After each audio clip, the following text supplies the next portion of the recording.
Good. How are you? Good. You're stuck with me today. Jonah is at, I don't know, an Eddie Wilson event. So he is MIA today. You guys have me and Nick. Old Eddie. Yeah. Is he Aspire, I assume? Yes, Yeah. Eddie's a good buddy. Aspires are cool events. Where are they at? Atlanta right now? Jacksonville. Oh, okay. Oh, so close enough. So Yeah, they're he probably at lives. Eddie's office, huh? The actual home base. His whole home base isn't. He moved from Atlanta to Jacksonville, but anyway. I don't totally know where it's at. I just know Jacksonville at some, I don't know. Yeah, I yeah. haven't He's heard got a from him cool today. setup. I have no idea where he's at. I know. Cool. Let me adjust my view where I can see everybody ish. I know there's probably too many to put on one screen. Boom. All right, real quick, drop a one in the chat if this is the third call that you have made it to with me. Is this the third one? Because I'm gonna review a couple of things. I want to make sure I'm reviewing stuff that you guys have actually seen. Cool. All right, so most of you have been to all the calls.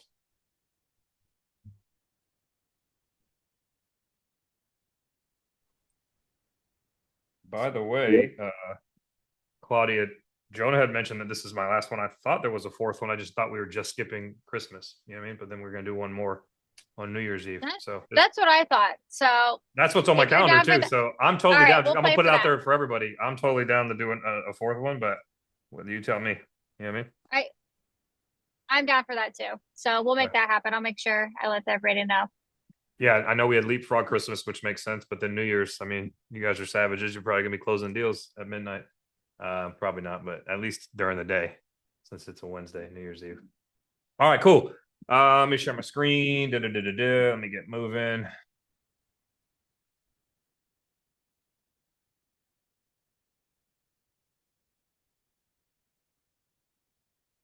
All right, who here wants to take a crack at this? Who thinks they know what every single one of these letters stands for? This is my entire thesis. This is my entire life. My entire movement is built around this framework. We talked about it day one. One of my dudes was able to spit out the SPER pretty quickly, but who here thinks they know at least the SPER? Because these are the only four steps you need for the rest of your life. But who knows the whole thing? Someone want to raise a hand, give it a crack? Felix, you came off mute, so now I'm going to yell at you. Let's go, brother. Okay. So scan, plan, expand, reprogram.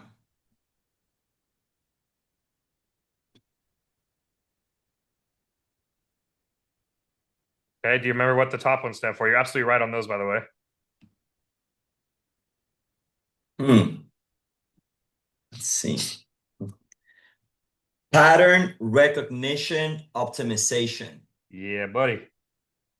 Let's go. What does that mean to you? The top part, pattern recognition and optimization. In order to optimize your life, your lifestyle, you need to understand the patterns that you're living through. So you first need to identify in order to optimize. Yeah, 100%. So everybody right now that's on this call, thank you, Felix. You absolutely crushed that. Everybody that's here right now is living like a series of patterns. Like we just are, the end. You guys probably remember the statistic. Hopefully you went and looked it up so you could try and call bullshit and figure out, oh man, I can't call bullshit. The average human makes 30,000 decisions in a day. 30,000. Now, again, the majority of those are ran by your program, which is your subconscious, and they could be anything from holding your breath for a little bit to, putting left foot before the right foot. There's obviously a multitude of decisions. Here's a funny one. You want to start recognizing patterns. Just a quick show of hands to the camera. Who here puts deodorant on in the morning?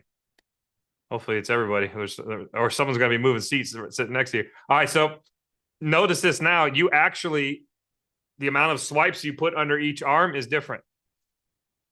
And it's the same amount of swipes every single day, every single time you do it, for the most part. Right now that I've made you aware of this, you're going to maybe tweak it a little bit.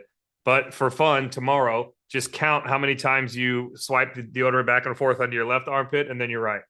That's just one of multiple patterns that you live out for whatever reason, right? We can get into the weeds on that. And obviously, that's not a vital pattern that you want to recognize and optimize. Well, oh shit, I'm unbalanced, Nick. I need 7 swipes on the left and right armpit, or my day is ruined. Like there might be an OCD head out there that feels the need to correct that tomorrow. That's on you. Have fun with that.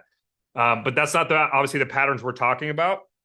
If you guys are writing this down for kicks, I want you to write these two things down. There's two sections for a reason, so that's an S, by the way. I try to pick a big marker so you guys can see it all the way in the back. These are the two sayings that I shove down my guys' throats. They're on this little bracelet right here. You have to walk around all the time and recite them. There's technically a third, but we don't have time to get into that.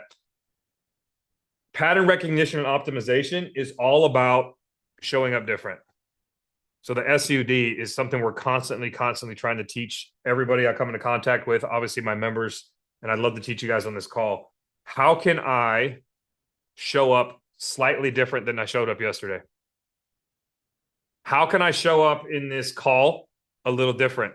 Unless I'm absolutely in love with my results every time, maybe I don't need to tweak it. But there's multiple circumstances throughout the day, throughout the week, throughout the month, throughout the year, where if old you keeps showing up, old you is going to get what? Old results. And unless you're extremely happy with your current results, and some of you may be, you just want to, you're in the optimization stage.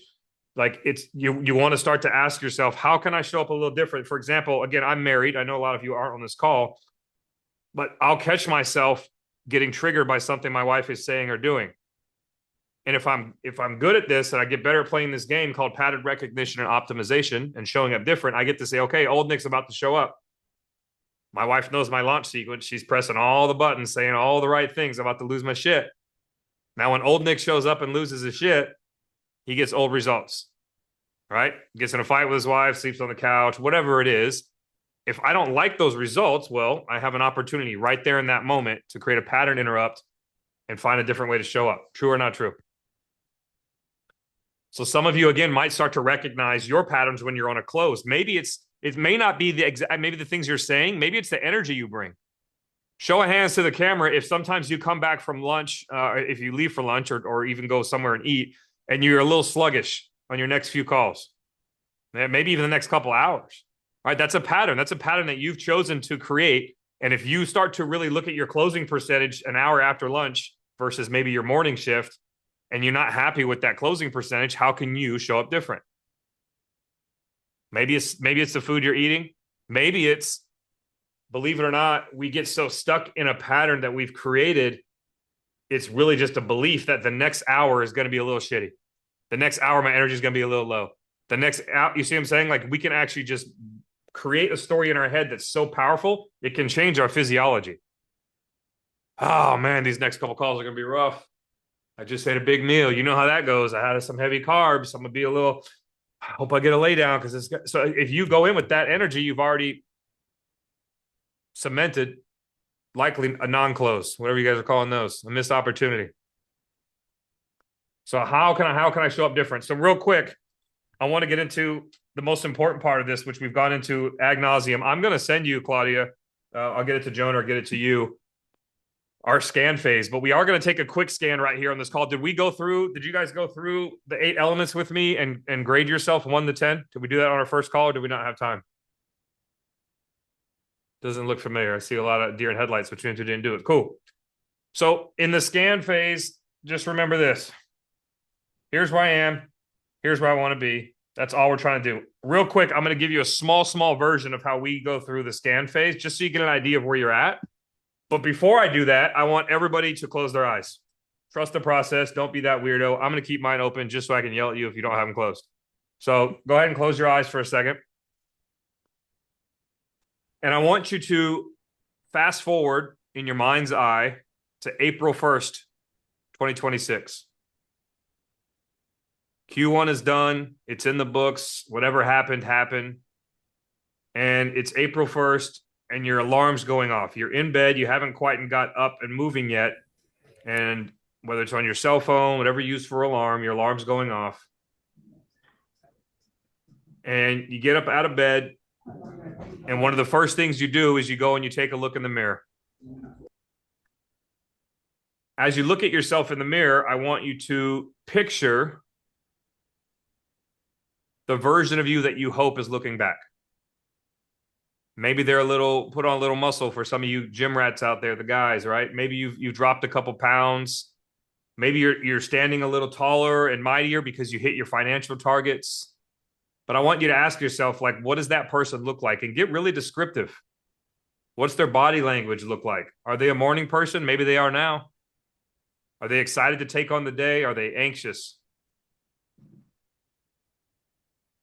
Really look at them and picture the version of you that you'd like to see staring back on April 1st, 2026. Ask yourself, what type of money did we make this quarter? Did we hit our targets? Were we able to buy the thing that we wanted to buy? Did we move into the apartment? Did we get the new car? Whatever it is, we're going to set targets for Q1 2026. And we're going to fast forward to April 1st. Did we actually do the things that we said we were going to do? More importantly, I want you to ask yourself, what is the very next thing that we're going to do today? I just woke up. Maybe I used the restroom real quick and I'm brushing my teeth. For whatever reason, I'm looking at myself in the mirror. What's my next move? We'll open our eyes in just a second. I want you to think about how you're going to structure your day after 90 days of kicking ass in Q1 of 2026. Sit with that for a moment. What do they look like? How do they feel? How are they showing up? What's their bank account look like? And more importantly, how are we going to get after it today? A few more seconds on just visualizing that human being that is you. And go ahead and open your eyes when you're ready. Show of hands, how many of you guys, when I talked about how much money did you make last quarter, you had an instant number pop into your head? A clear number. And it's okay if you didn't, but for those of you that didn't have a clear number pop into your head, I'll have you consider that you're not clear enough to go into 2026. You've got to get clear on that number. Understood? If you didn't have a number that just hit you in the face, 90 grand, 40 grand, 20 grand, whatever it is, maybe you had a monthly number. Oh man, by April 1st, I'm averaging $14,000 take home a month. I don't know what the number was and how you rationalize it, but if you don't have a concrete number, you need to go back to the drawing board and get really clear on that. Understood? The more clarity you have around this financial target, which is what we're going to focus on, the more committed you'll be to that journey. Show of hands if you absolutely know how much money you want to make every month by the end of the quarter. So you might not hit it January or February, but you'll be pretty much there by March, and by April it's a no-brainer because you've set up a system that allows you to make that money. Cool. Aiden, more. Give me your number. How much money? This is take home. This is not revenue. This is not issue paid. This is how much money is in your left pocket every month. All right, so I'd have to do a little bit of math on that. So 20,000 issued premium a month. Now, I want you guys to understand this. How many of you guys went to issued premium in your head for your number? This is normal, by the way, because this is how you guys have been. This is an important number to the company. So it's an important number to you, but we've got to drill it down one further. Because what does 20,000 issued premium mean to Aiden Moore? I don't know. What does it mean to you? Around 14,000 in take home. Oh, cool. So I made that number up and it worked out. So you're making 14,000 a month take home in your left pocket. Raise your hand if you'd be happy with that number. Don't be a wiener, dude. Don't be like, oh man, my number is 40,000, bro. I'm a savage. Like, if you're already eclipsing that number, great. But just raise your hand if you'd be pretty cool with 14 grand. Okay. So the next question to ask yourself, all of you guys that have your number in your head right now, here's the most powerful sentence. And this is a sentence you're going to ask yourself multiple times for the rest of your life. You ready? In order for that to be true, what else has to be true? And I'm using those words for a reason. In order for it to be true that Aiden is taking home $14,000 a month in his left pocket, what else has to be true? Well, it has to be true that he wrote 20 grand in issue paid. Now, in order to write 20 grand in issue paid, what else has to be true, Aiden?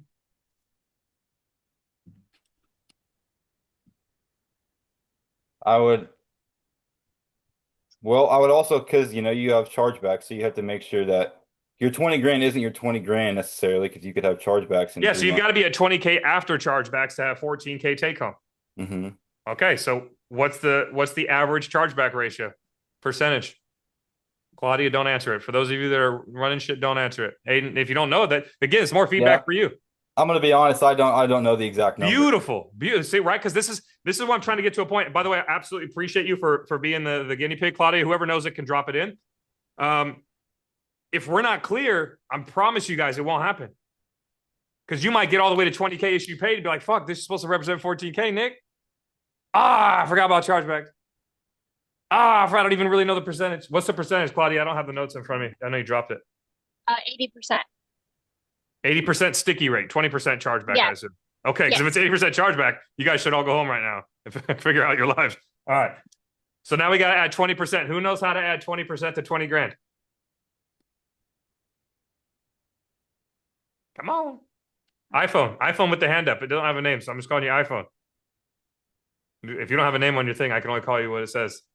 That's you. Yeah, you pointing at you with the white shirt. It looks like you're in your kitchen with the iPhone ready to go. What's up? Yeah, no. So in order to get that, you would multiply 20,000 by 80%, and then you'd get your number that you'd have left. Okay, you could do it that way. You could also do it times. Okay, do it your way. What's the number? What does he have to write if 20% is going to fall off? 20% is going to fall off of 20,000. Then, wait, hold on. Remember, this is how much he has to write to land at 20, assuming a 20% fall off rate. 4,000. Okay, 4,000 is going to fall off of 20, but 4,000 doesn't represent. So he has to write. You're saying 24,000? So in order to take home 14,000 Nope. or 20,000. So this is take home. This is issue paid. And then this is what he actually wrote. Well, this is issue paid. No, this is actual. Anyway, the wash. I'm trying to get you guys to understand the math on how do you add 20% to 20K because it's not 4 grand. And maybe we shouldn't get lost in the weeds here. Okay, so would you multiply 20K by 0.2? Okay. Do it. That's what gave me 4,000. Yeah. Okay. So the question is 24 times 0.2 doesn't equal 20K, but we're going to stay at this math for today. So let's just continue with Aiden more. I'm going to show you guys how to do this. Claudia, I sent this to Jonah and I think he was just too busy. I have an entire 1-page beautiful thing that you just put in all your numbers and it tells you exactly what you need to do. And it factors in wash and it factors in everything. So we can hand that to you guys as a cool ass tool that you could just have as a shortcut. So Aiden, we're back with you. How are you going to write $24,000 in business? Well, so you got to be consistent every week, every day, because to consistently write 20,000 a month, you got to be on those dials every single day. Make sure you're hitting your KPIs, and if you're not hitting those KPIs, work Saturday, work Sunday, whatever it is, to make sure you're hitting those goals, that way you're happy with it. This is a great political ass answer right now. So if I'm just consistent, I'll write 24K and I'll have a 20% wash and I'll take home 14. I'm not beating you up. We gotta add more numbers. Everything we do right now has to be numbers. And if you don't know them, that's okay. We're gonna lean on people who have written this before. Somebody tell me how many deals you have to close to write 24K issue paid because you gotta have a wash fall off.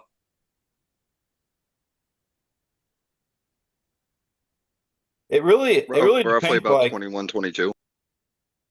Or 21, 22. Well, what's the average transaction, Claudia? Maybe they just need to hear this. 1,200. Okay, so we're going to take 24 divided by $1,200. I'm going to do that. 24,000 divided by 1,200. And I heard some shuffling. It depends. It does depend because if you're writing different things, but luckily we've got 200 some agents and years of data. So you can bank on this 1,200 is pretty effing accurate, right? There's going to be some one-off people, but this is a good way for you to calculate what you need to do. I don't have the chat up. Someone just say it out loud or someone do it. 20 policies. Cool. 20 policies. Okay, that's a big number. How do you close 20 deals? be around 60 policies submitted. Okay, so set, show, submitted. And the stuck, we'll call it, is 20. So does that sound right to you guys? If I submit 20, if I submit 60, 20 will stick once they go through underwriting or whatever they do, right? No. Okay. Let's reverse engineer this formula. Someone tell me what the real number is.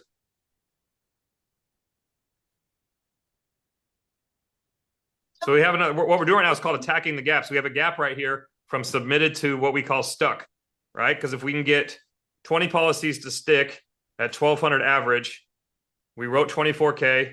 We have a 20% wash, which means 20K actually hit the company, which means we're owed 14K based on, obviously everyone's got different comps. I get it. We're just playing with Aiden's life right now. And hopefully you guys are learning something.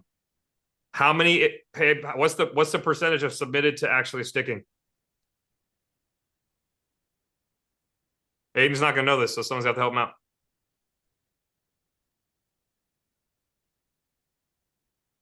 This is vital, vital, vital, vital information. Why? Because this is your money, and this is how you have to be this clear on your monies. I'd say 85 to 90% submit. 85 that are submitted stick. So Audio. 100% of the policies you submit, 85 to 90% are going to stick and issue. So that Okay, means does that like sound- 15% is gonna Yeah, like 50% get wash. No, I'm just saying. So the declined. gap right here is 85% stick, right? Does that I sound feel fair? like that sounds accurate. Okay, so how do we get 20 to stick if only 85? This is the math. Someone's got to figure this out. Use ChatGPT, guys. I want 20 to stick. How many do I have to write if 85% of them are going to stick? If 15% are going to fall off? Don't we want 24K to stick? Yeah, but that's 20 policies. I know I have one says K. I know my writing's sloppy. 20 policies at $1,200 is 24,000. 24,000 at a 20% wash is 20K stick. 20K stick is 14K take home based on Aiden's particular comp structure. Mm-hmm. But the question is, how many do we have to submit to get 20 policies at $1,200 each to stick? Oh, to submit. Yep. Right now I'm getting 23 policies. How many? 23 to 24. Okay, so let's just call it 24. We're better off going high. Okay. So if I submit 24 policies, 20 should stick.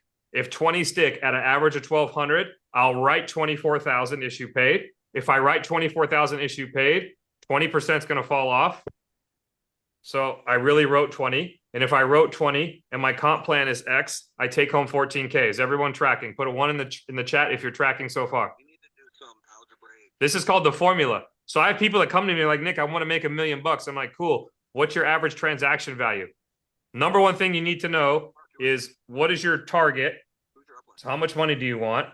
What is your ATV? Two biggest numbers in the world. Your guys' ATV is 1,200. Average transaction value. Every transaction I do has an average of $1,200. And if I do that 24 times, well, 20 will actually get through underwriting, right? Which represents 24,000 at $1,200 each, which 20% wash out again, right? Just so we're clear, Claudia, are we saying 15% fall off in underwriting and then another 20% falls off in issue paid? Does that sound normal? Yeah. All right, cool. So we're all tracking. So here's the big numbers. These are the ones you guys are absolutely in control of and you need to get better at. Most of these right now that we're showing you, these are company averages across 200-300 reps, multiple years. Not a lot's going to change with these. Some of you will be more savage, etc. But the next ones are 100% in your control. So from this line over, this is in your control. Well, technically this line over because this is closing. Submitted means you closed them. This is called your set, show, close ratios. I don't know what the company standard is, but raise your hand if you know what your set, show, and close ratio is. So you're dialing out, you set an appointment. What percentage of those people show? What percentage of those people do you actually close to submit a policy, whether or not they make it through or not? Raise your hand if you're clear on your personal numbers. Aiden, do you know yours?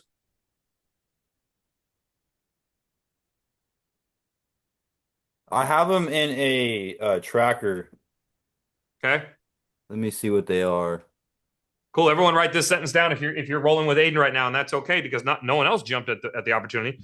Be obsessed or be average. I promise you, the guy that's right, like, what's the dude I just saw? I talk to him every time I go out there too. Bodybuilder dude, the bodybuilding. Anyway, he crushed it. He's over at Arizona office, right? Anyway, whatever his name is. The guy knows his numbers. I know because I've talked to him multiple times. What I'm saying is find a guy that's crushing it. He knows his numbers.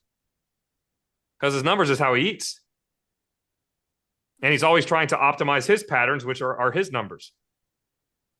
So, Aiden, what do you got for me? Set, show, close. Percentages. All right, so for my, the pickups dials, I got 12% for pickup. Answered or presentations is around 10%. and my close is around 37.5. Okay, we'll call it 38. We'll give you the benefit of the doubt there. Okay. So this is pickups. This is opportunities to close. So you're actually pitching them, or what does the 10% represent? People that It's show. either answered the phone and talked to him and presented numbers. So, either $100 a month or because before you fill out the application, you give them quotes on what, their monthly payment would be. And Okay. that's so once you give them those numbers, that's basically called a presentation. Sure. So you're pre-zoning 10% of the people that you come into contact with. And you come into contact with 12% of the people that you dial. Yes. Okay. Everyone clear on that? So this is his contacts. These are his prezos, and this is his closes. And we know what his closes need to be. How many do they need to be? 24. Why? Because 24 at 85% sticky equals 20 deals, right? 20 closes or 20 deals, we'll say, at 1200 ATV equals 24K in monies at a 80% stick or 20% churn, however you want to call it. 80% stick rate, 20K stays on for Aiden. 20K issue paid equals 14K take home. Everybody with me? If you're not with me, we can slow down. So if he closes at 38% and he has to close 24, how many deals does he have to get in front of?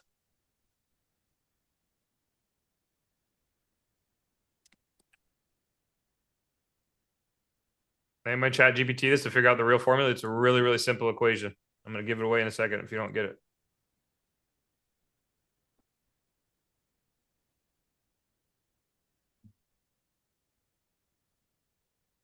$63.15. So this is how you get there. If I have to close 24 deals and I'm a 38% closer, it's 24 divided by 0.38. So we know how many deals he needs to close. We've already beat that to death. We now know his closing percentage at 38%. He has to get in front of 63.15 people in order to write 24 deals. Clear on that? And I got there by taking 24, right, divided by 0.38. So the number of deals you need divided by point closing percentage. Okay? And 0.38 is technically 38%. So it's basically divided by your closing percentage. So we now know to close 24, he's got to get in front of 63. Only 10% of the people that he talks to, he gets to present numbers to. How many people does he need to get in front of? Or 631. There you go, 631. We'll call it 630 for the sake of easy math, but you're absolutely right, 631. If only 12% of the people pick up, how many people does he need to try to reach out to in order to get 630 people to listen to him? 5,263. Cool, so 630, right? Absolutely, divided by 0.12. 5250. 5,250 outbound calls. Let's assume he doesn't work Saturdays because he doesn't want to be a killer yet. I'm beating you up, Aiden. And he only works 22 work days, Monday through Fridays. That's 22 days. Somebody take 5,250 divided by 22 days.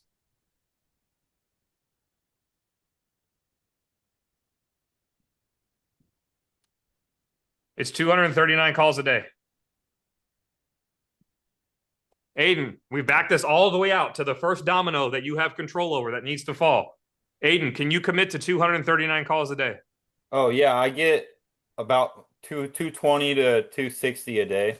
Yeah, so you're right there at 240, right? So I just want you guys to see, like, this is a sentence. If I want to make $14,000 take home, what has to be true is I write 24K issue paid and only 20K sticks.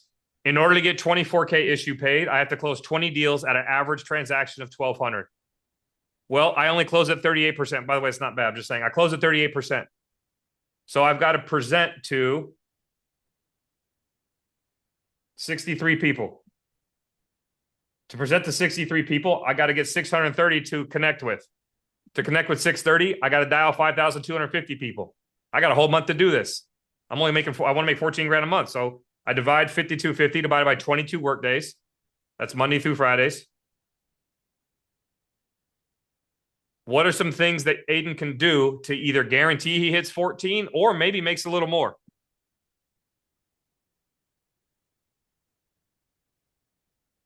Make your chargeback, try to make your chargeback rate smaller by, contacting your clients. That would be my first guess. Okay. So this is called attack the gaps. So chargeback percentage better. That's a gap. A gap is the chargeback percentage. If I want to play with that, I can maybe do some follow-ups and so on, keep my chargebacks down.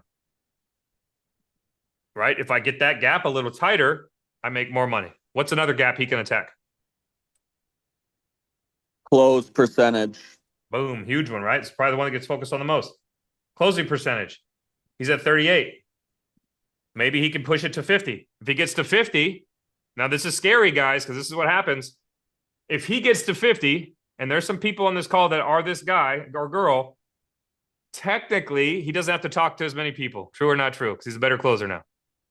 So he can let off the gas in his productivity and still make 14 grand. True or not true? Fuck that. We're killers. If he gets his closing percentage to 50 or 60, he still talks to 630 people, which is 5,250 a month, which is 240 a day. And he just sees what he can earn. Why not get your percentages up by attacking these gaps and go above and beyond 14 grand? Now, some of that's going to be in everyone's individual programming. If you're programmed that 14K is life-changing money, you might get complacent at 14K. And if you've mastered 14K and you've gotten to be a better closer, or maybe you've gotten better at getting people to present numbers, so that 10% is another gap that goes way up, well, you might be inclined to just let off the gas. It's a lot easier to get to 14 grand now. I'm pretty good at this game. Or you can choose to attack the gaps, increase all of those metrics, and put out a higher output. Simple, not easy. Questions if you're or just put a 1 in the chat if you're tracking. And most importantly, like, everybody on this call needs to know their respective formula. This section that I started with, that I wasn't going to start with, is called your formula. That's all it is. There's a formula for success. You're going to determine success. Right now, financial success is, for some of you, 14 grand, 40 grand, whatever it is. Some of you that have downlines and you're leading teams, you might have a personal production formula, but if your target is to make 40 grand a month, you might not be producing that yourself. You're going to rely on downlines, but there's still gaps that you can help them attack to get better, et cetera. There's a lot of ways to play this game, but at the very least, you need to know contact, right? Conversations, closing opportunities, closing percentage, average transaction, chargeback ratio. You need to know all of these things. And what I would love is, if I show up at the office in 30 days and I'm just bopping around and I tap someone on the shoulder, like, you should be able to give me a pretty good breakdown of your formula. Because the more you obsess about this formula, the more you can attack the gaps and optimize. One thing that we've proven right now in this short time period is, if I dial 240 people a day, right, however I make contact, and I have these numbers and I mirror these numbers, I could make $14,000. If I want to make more, I just tweak the metrics. Some of the metrics you can't tweak. The 1200 is probably not going anywhere unless you get really crazy at all the different things that I know Pinnacle and Prosper are bringing in, right? Different avenues and different things to sell. But assuming there's certain metrics that are going to kind of stay put, the metrics you need to focus on were closing percentage. What's the number one that you can control? What's the number one variable that you can control in this whole thing? Someone shout it out. Dials. Dials. That's it. So my number one focus every day is, I'm going to hit 240, 250, 300. 300 would be ideal, right? I'm sure you've heard that ad nauseum. But, like, we're proving that 240 and a 38% closing ratio trickles out to X amount of take-home money.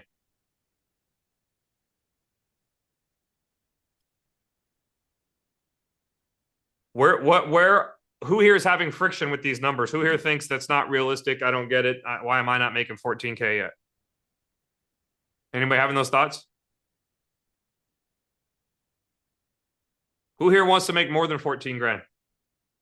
But they're very clear on that number. They're not just like, fuck yeah, bro, I want to make bank. Like, who here has at least, who has 20? I know, and I'm not picking you, Aiden. Who here has a 20K number? Thank you for spitting that number out. Who here wants to make $20,000 a month? Take home.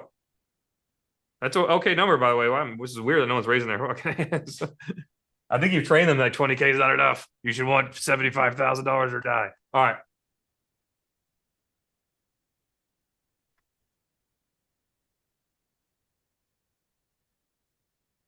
Everyone needs, well, let's do this actually. Let's drop this in the chat now. Otherwise, we're wasting our time. What is your monthly take home target by the end of March, AKA April 1st? If it's April 1st and you woke up and you visualize, what did you actually take home in March? So you've got a couple months to ramp this up. So not what you're going to do in January, but for the month of March, it just closed out. You're waking up in April. Chase took home 25 grand. Took home. Great. Everyone needs to put a number in there that they believe in. Cool. There they are. 10K, 10K, 15K. So we've done a lot of on around the 14, which means you 10K guys should have no problem.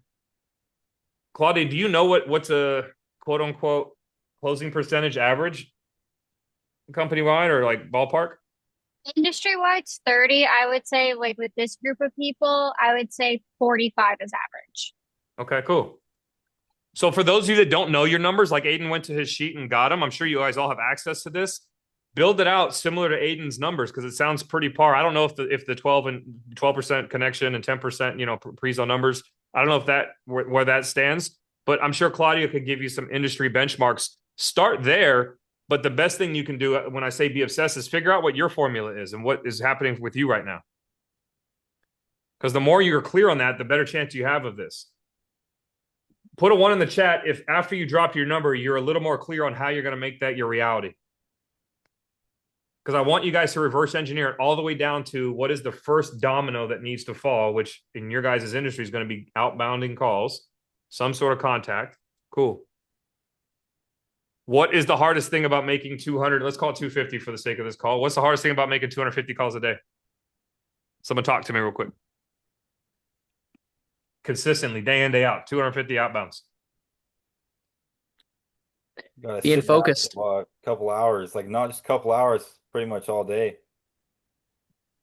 Yeah, how many calls could you realistically? So I heard staying focused, which is crucial. I 100% agree with that. If it's 250 divided by how many hours are you there? What's typical work shift? Let's get more granular. 10? Yeah, 10 hours there. Cool. So 25 calls an hour in 60 minutes. Now, of course, some of those are going to lead to things. So, if you close 3 deals, you're not going to have time to get 250 calls out. That's a fact, but it's not a bad day. But assuming that's the metric, 25 calls in 60 minutes, what's the hang up now? $30 an hour is average, 8 to 9 solid dialing. Chase has got some numbers for me. I like it. What's that? But so what I want you guys to do is sit for a minute and visualize when I sit down for hour 1, or maybe you're in hour 4 and you haven't closed or had some powerful conversations, like what is the actual friction that you're having with just continuing to push through? I heard focus. Focus is crucial. How do you stay focused when you get your ass kicked on the phones that day or you're having a bad day at home or all the things? So focus is definitely a big one. What else? Self-belief. Or something. I'm I'm super new, and so when I start getting active and I start getting people answering, and I want to get these people some numbers and find them homes for policies, that takes up a lot of my time. So there's no way I'm getting 200 to 300 dials if I'm getting people answering the phone. I got to do. I got to do the work and try to close the deal. But if I'm spending a lot of my time trying to find homes and trying to figure out what kind of policy I'm going to get these guys, it just eats up a lot of my time. Okay. Staying disciplined on the days you don't feel like doing it. Yeah. Consistent and disciplined on the days you don't feel like doing it. And Brian, I'm not glossing over what you said. I just don't understand the model well enough to know if that's an excellent use of your time or not, or how it works. I mean, because the reality is, when you look at the gaps, let's look at the 12 and the 10%. The 12% is a crapshoot, right? It's the leads, it's pickup rate, right? And then the 10% is your ability to get them far enough along in the conversation where you can present some valuable data. I think that's one of the biggest gaps that needs to really be looked at. If you guys know your number, that's one I would hone in on, because that's 100% in your control. It really is. And then obviously closing percentage is massively in your control as well. Let me hear from one of you. You guys have probably seen this before. Let me just share my screen one more time. I like this conversation though. Check it out.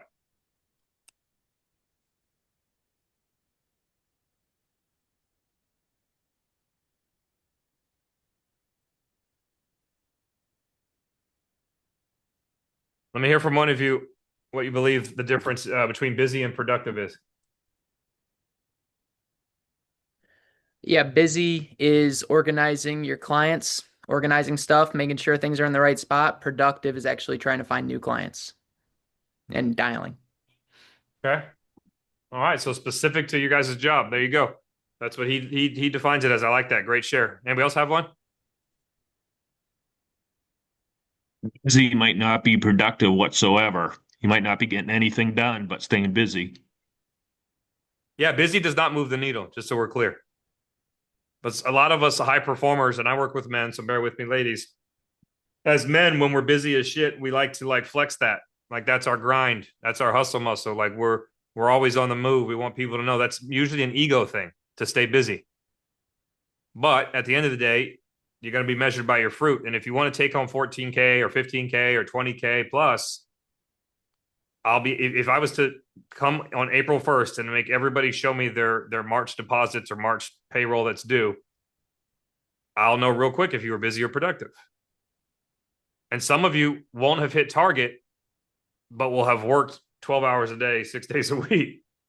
And so one of the biggest things you have to hone in on and really do an audit of your day is, am I doing busy work or am I actually producing? Am I actually moving the needle? So what is another trap that you could fall into specific to your guys' day where you might find yourself doing busy work that's not necessarily producing, not productive? I caught an agent yesterday at 12 o'clock making his digital business card. I yelled at him and told him he could do that at 8 p.m. Okay, there you go. But that's busy work, and it feels good to take that concept, have his digital business card, be excited to hand it out, and it feels good to pretty much what we call closing a loop. It's a dopamine loop. I started a project and I finished a project, and it felt better than not closing 4 deals in a row, right? So yeah, we seek those out, right? And it's an actual part of our program is we seek out tasks that we know don't really serve us in the moment. For example, is creating a digital business card. Here's the thing you want to write down. Less than 2 degrees away from putting money in your bank account. Because if it's less than 2 degrees means like 2 moves away. If it's outside of 2 degrees away from putting money in your account and you're focusing on growing your bank account, to Claudia's point, it should be done after hours. Or it can be done on a day where you set out to dial 240 and close 2, and you did that by 4 o'clock, and you want to, get that done because you earn the right to get that done. But for the most part, that's a busy task. And is it still necessary? Show of hands if you've heard of the Eisenhower matrix before. Probably, maybe, no. Okay. I'm not going to bring it up on the screen right now, but understand that there's a book by Stephen Covey called 7 Habits of Highly Effective People. Really short book, so it's definitely worth a read. It's probably 45, 50 pages. Really easy read. But there's this concept where you take every single task that you're thinking about doing and you run it through 4 quadrants. And basically the X and Y graph on this 4 quadrants are urgent and important. So if it's urgent and important, it gets done. If it's urgent, not important, but it takes less than a few minutes, it's okay to get it done, but don't consume yourself with it. And then we can go down the list, right? If it's not urgent, not important, it probably needs to be deleted from your task list, right? And then if it's not urgent, but it's important, like digital business card is an important part of your brand and what you're doing. So that would fall into the quadrant of not very urgent, but it's pretty important. So it still needs to get done, but it doesn't need to get done during revenue generating time. Busy versus productive. Somebody give me another one. That was a good one, Claudia.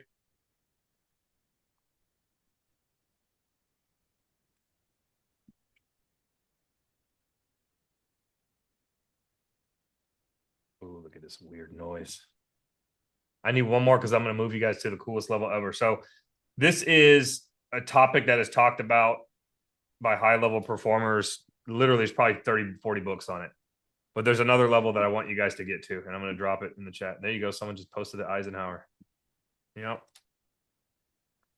Matrix. Well done. Who did that? Claudia, of course. She's on a walk. All right, that's the Eisenhower Matrix. I don't want to distract too much, but that's there when you guys need it. So there's busy and there's productive. We can all agree that we want to be as much as possible moving towards the productive side. Here's a powerful question. Raise your hand if you have a to-do list. One. Oh, man. This is not going to land, too. Okay, take note of the people that have to-do lists, because you want to be able to answer yes to the next three or four questions, and that's question one. Do you have a to-do list? Number one. Number two is it organized somewhere? Like whether you wrote it down in a book, whether Todoist is a good app, Trello, like you're using an app, you're puking it up in a journal on your phone, you're just talking to your phone and saving it somewhere. Like, are you actually taking the to-do list, all the crazy shit you have to do? And this isn't just work. This is hit the gym, buy groceries, pay the car note, go to the dentist. The to-do lists are just life. So step one, do you have one? Step two, is it organized somewhere? Even just puked up somewhere unorganized. Question three, and you want to be able to answer yes to all these if you want to move to the next level I'm about to show you. If it's puked up somewhere and it's sitting somewhere, have you actually ran it through a filter? This is called sequencing. This is not the next level yet, but this is a part of it. The highest performers on the planet Earth have a list of things they know they need to get done. It's out of their crazy mind and it's put somewhere. And then the ones that really separate themselves from everybody else have learned this art of sequencing, which is determining what to do in what order. What are the most valuable tasks on that crazy list? Because a lot of people have a huge list. It's in their head. They finally move it to paper. They love the feeling of marking things off, but they mark things off that make them feel good. That's that dopamine circuit. And the things that they mark off don't necessarily make them more money. And then they look up in a month or two and they're like, man, I'm not making any more money. But I feel productive now because I'm a little beyond busy because now I'm organizing things and I'm producing all these marked off things on my list. But the next thing is sequencing. So I want you guys to learn how to move from busy to productive and from productive ultimately to this word. This is the word for, it should be everyone's word for Q1 2026. Effective.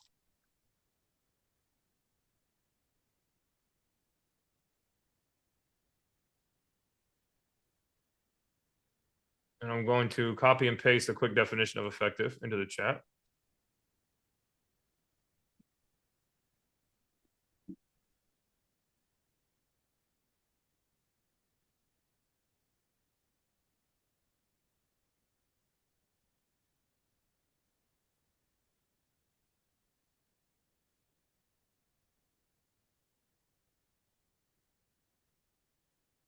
All right, somebody read that out loud for me real quick.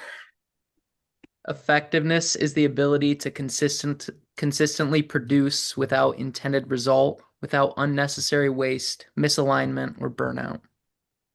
Oh, what does that mean to you? You can pick it apart.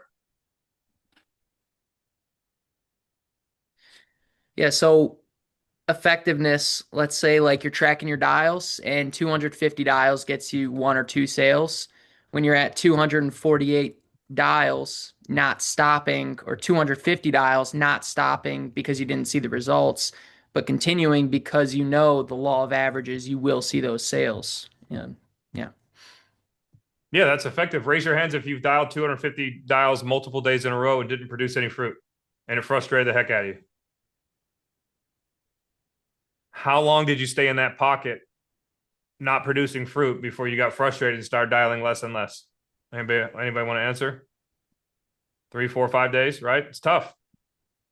It's tough to keep showing up. They told me if I dial 240, the guy got on the call and reverse engineered $14,000 take home. I want $14,000 take home. And for 5 days in a row, I've dialed 240 people, but I'm not seeing 12% pickup. I'm not seeing 10%, prezos. And I'm not seeing 38% closing. What am I doing wrong? Not staying consistent at it. The man or woman that figures this game out and how to grow and win is the one that can stay in the pocket the longest when it hurts. When it effing hurts, dude. Effectiveness, the ability to consistently produce the intended result. So I have you consider your intended result should be 250 dials, not close 1 or 2 deals. Because the longer you can consistently produce 250 dials, 300 dials, the higher the likelihood that you'll land at 14K take home.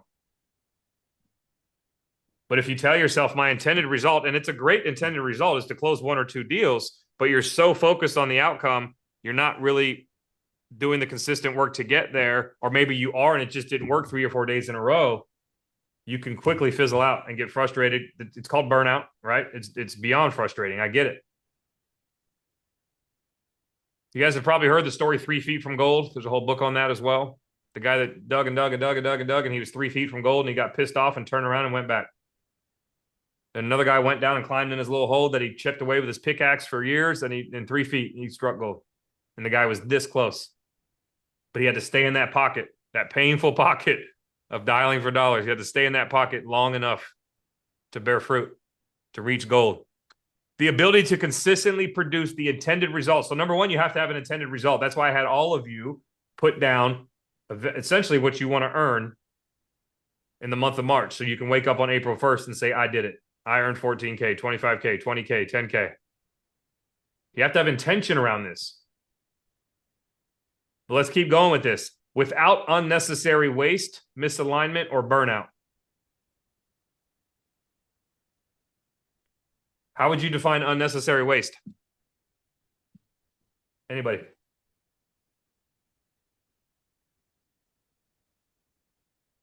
Busy work. Yeah. What is an example of waste that something you might be doing that's wasting your time right now while you're on the job site or at home, what have you?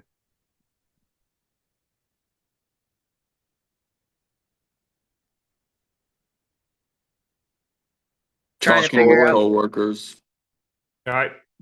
Shit talking with coworkers, doom scrolling, right? Social media will get you, lock you in real good. If you think the companies that literally earn billions with a B, haven't figured out how to grab your attention and keep it, you are outside your mind. So just know that you may have only thought you were going to scroll for 6 minutes and it turned into 60 minutes. And if you recognize that about your pattern, right, you need to create an interrupt. We talked about that last call. What's another one? Give me one more. I'm going to show you one quick slide, then we're going to get out of here. I want you guys to really, my goal for today was to get you clear on what you want, show you how to reverse engineer it so it actually you have a clear path. Because if you don't have a clear path, it is difficult. It's a lot easier to get frustrated 4 or 5 days in of no fruit when you don't have a clear path.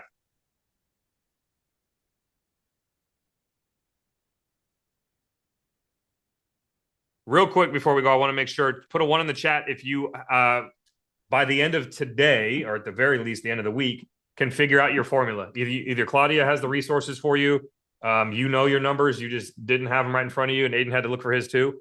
Because if you don't put a 1 in the chat, I want you to reach out to Claudia or Jonah. And I am putting this on their plate. If you don't have a clear understanding on your path to 10K, 15, 20, whatever it is you want to earn, I want you to have that sitting in front of you. I would have it on my computer at all times. 5,250, 240 a day, 630 pickups, 63 conversations that lead to prezos, whatever, right? 630 pickups, 63 a lead. I close 38%. I close 24. I close 24. I write X. Well, some of it's not going to stick. That's okay. It all fizzles out to 14K take home. I need to know these numbers and I need to execute against that formula as consistently as possible, even when it hurts. And as I get better at playing this game called the formula, I'll start to notice patterns in my behavior, where I'm being distracted, where I'm choosing busy work, not productive work.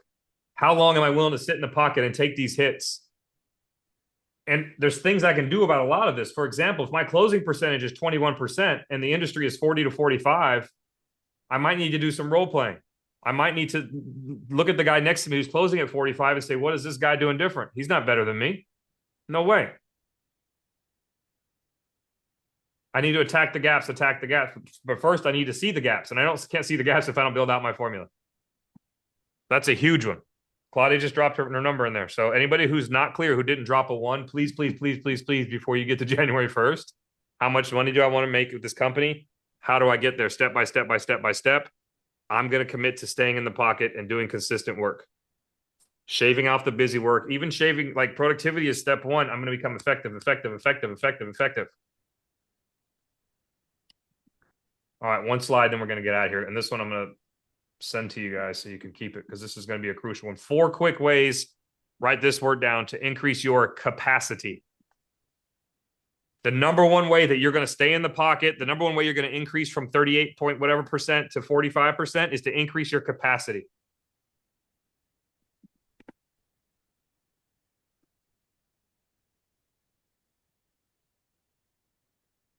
Share. I know some of you guys are on phones. It's not going to land as well, so I'm going to send the document as well. But where's that? Full screen. Show of hands if you can see this one slide. Somebody, so I know it's on the right page. Cool. I've got a lot of stuff on my computer. All right. Easy peasy. Then we're going to get you guys out of here. These are the 4 ways to increase your capacity. Number 1, narrow your focus. You know this. This is a very powerful sentence. It's not on the screen, but this was said to me years ago, and I loved it. Hit pretty hard. The worst thing is not to fail. The worst thing is to succeed at the thing that doesn't matter. And so some of you guys might just you might be focusing on things that don't really matter right now in the moment. So obviously narrowing your focus is part of sequencing, focusing on the things that actually move the needle. There's only going to be 1 or 2 a day. You guys have the formula. That's really all you need to focus on. When you see yourself drifting away from what's required of you inside of that formula, it's likely a distraction.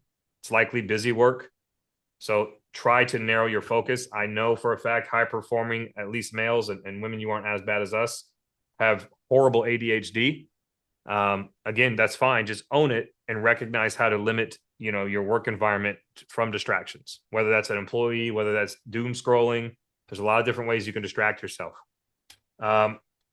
Systems over grit. This is the hardest one for folks your age. And I know I'm sounding like an old man right now. What can you systematize? Like, we could go really far with this one. Jonah freaks out every time I use the word systems. Claudia knows on our one-on-ones. Like, the problem with telling you guys that systems are what's going to get you there, not grit, is it's hard to wrap your head around right now, except for my man SL Dent right here, because he looks about my age. Like, most of us have gotten pretty damn far with the hustle, with grit, with grind. And you're still at an age where that is serving you. But I promise you, the guys that figure out systems, some of the guys in Scottsdale are a good example of this. Like, and Jonah has very, very systematic. But the guys that figure out systems are going to outproduce the heck out of you. For example, if you wrote 20K or higher on the board, and when I asked you to write your number down, you're going to have to find systems. You're going to have to find a way to systematically attack your day, not just grind through it. I'll do a whole call on systems if that's what we need, but just understand that you're not going to be able to grit your way through it. That brings us to number 3, which is managing or controlling your central nervous system. Every one of you throughout the day, for the most part, is living inside of your sympathetic nervous system, which is fight or flight. Grind, get by, figure it out, hustle, go. We talked about this on the last call. Every 50 minutes or so, and definitely every 3 hours max, you should be getting out of the office. You should go and take a walk in the freaking parking lot or just get the heck out of there. Remove your headset, obviously, unless you're on a close, but you need to reset your central nervous system and move from sympathetic to what's called parasympathetic, aka rest and digest. You need to get in a headspace that allows you to reset your nervous system before you go back in for another window of calls. You might have the coolest hustle, bro, all the things brain in the world, but your central nervous system will shut you down way faster than your brain can override. Some of this starts with, again, the day before, we talked heavily about sleep, about nutrition protocols, about getting active and working out. I promise you, the guys that are riding more gross, go look at their days. I promise you, they have some sort of physical activity. And it's probably before they get to the office. There's probably some freaks that work out in the middle of the day or maybe at the end. But the majority of the guys that are doing well, here's a big sentence to write down: success leaves clues. Every job I've ever had in my life, I figure out who's the alpha and I just watch him. And then I go whisper in his ear that I'm gunning for him and I take him out. Because he's got the same 24 hours I do. And I'm convinced, I am thoroughly convinced, there is not one thing on the planet Earth that someone can do better than me if I say I'm coming after him. And that's the mentality you have to adopt. Who are the savages in this industry right now that are probably to your left or right or wherever they are? What on earth is that guy doing? Because F that guy, he's not better than you or girl. You need to have that mentality. I have a whole talk I do from stage called F Nick. And it's about the fact that I'm not better than anybody on this call. I'm not better than anybody in the audience. We've all got the same amount of time. Figure out what I'm doing. If you want to make this kind of money, figure it out. You want to help people for a living and make money doing that, figure it out. There's somebody right now that you can model their behavior and then optimize it and take them out. You should be gunning for somebody. Right now, everyone should think about one person that they're going to take out in Q1. And if you really got the balls, you should go up and tell them. You're done. You're out. I promise you, I'm going to outright you in Q1. The end. Watch. That's the game. Which leads us to number 4, stretching your threshold. Capacity, can't see my own writing, grows through deliberate discomfort. At the very beginning, I wrote 2 3-letter phrases down. One was SUD, stands for show up different. The other one is called DHS. DHS, it stands for do hard shit. You should be doing hard things every day. You should be challenging yourself every day. You should push for one more call. You should push for another 60 seconds in the cold plunge. If you're in your prayers and you're feeling like a little friction, you should do another 10 minutes of silent prayer. You should journal, even though it feels weird to journal. You should meditate because it feels weird. You should be doing things that pull you out of your comfort zone every single day because that will grow your capacity. Intentional discomfort. One of the quickest ways to get better at this game. You have to choose that. And we live in a world where everything is based around comfort. Instacart, Instagram, everything just arrives in 2 seconds from Amazon. Like you don't have to go anywhere. You have to earn anything. Everything is instant gratification with no effort. And that is a scary, scary place to be. Because you're wiring your brain for instant gratification without effort. Which means when it comes time to put in effort, you're like, nah. There's got to be a better way. My brain's not cool with effort. So he or she that wakes up every day and creates conditions that pull them out of their comfort zone will write more money, will make more money than the person that does not. I can guarantee it. Questions, comments, concerns on capacity? Show up different, do hard. Yeah, Jonah's got 2 shirts that say SUD and DHS on them. We live by this. I can make anyone in here a killer. Some of you already are. Step 1, get clear on what you want. Step 2, build a plan and reverse engineer it. Step 3, expand, right? Attack that plan even when it hurts. Step 4, recognize patterns of self-sabotage and stop them in their tracks. That's the entire game. Where do I want to go? How on earth do I get there? What version of me is required to actually execute? And then how do I become that version? Scan, plan, expand, reprogram. You guys have a choice. You can show up on January 1 and just keep doing the same thing and hope that it finally works. Hope that your closing percentage goes up.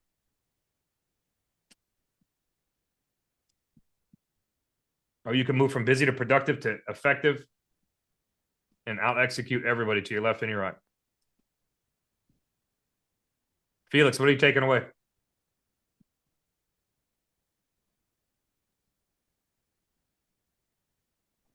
I think You got a he's call? closing a deal. All right, cool. Making sure. Yeah. I was hoping to let us in on his close. Questions, comments, concerns, customers, Claudia. I'm 100%. I want to come back because I want to end with a really powerful lesson before they hit January 1. So just talk to Joan about that. I have it on my calendar. But what are you guys hearing? Have it on Anybody have mine. takeaways? Yeah. I felt like today wasn't super motivational. It was kind of I don't know. It's just real quiet and the energy is kind of wonky. So are you guys getting anything from this? No, it was great, man. Thank you. I appreciate all this. A lot to do. That's what you're telling me. I got a lot to do. That's okay though.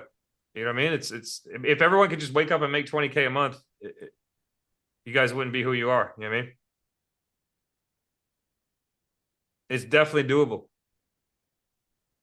Consistent execution, even when it doesn't make all the sense in the world. But really, please be obsessed with your numbers. Like, I can't stress enough. So another thing, Claudia, remind me. I'll get with Jonah because now we have 2 weeks before the next call because of Christmas. I have a tool and I'll tweak it a little so it's specific to the numbers I learned today between like pickup rate and conversations and wash and so on. And we'll build out a formula specific for your guys, and I'll publish it so you guys can just have it because it'll come in handy to just I would have it on my computer. It would literally just show me if you just do this, you'll win. Just do this, you'll win. And then get better at doing this and you'll win bigger. Just keep doing this and you'll win. You know what I mean? That'll be my life. And if I'm not as good as somebody, I'll figure out what they're doing better and I'll literally take them out. That guy sits up like this. Oh, that guy walks and talks when he does it. Oh, he's got a little more bounce in his voice. He's got a little tone about him. Oh, he's got a little energy about him. Okay, he trains in the morning. Okay, he don't dip for lunch. What he does is he eats healthy, and then he's just okay. His energy goes up at 2. Mine goes down. What's the fuck this guy doing? I'm gonna get him. Like that's it. That's the game. It's a game. It's a game. There's nothing better about that dude, and I'm gonna let him know it. And the reason I tell him I'm gunning is I want him to show up at his A. So when I do take him out, he's got no stories, and it becomes fun. All right. I love you guys. Peace outside. Claudia, I'll get you whatever we need. And yeah, let's get these guys whatever tools they need to win. And I want to be a part of it. So smooches. Awesome. Thank you, Nick, and everybody. Thanks, Nick. Recording will be up on YouTube in a couple hours. So just keep your eye out.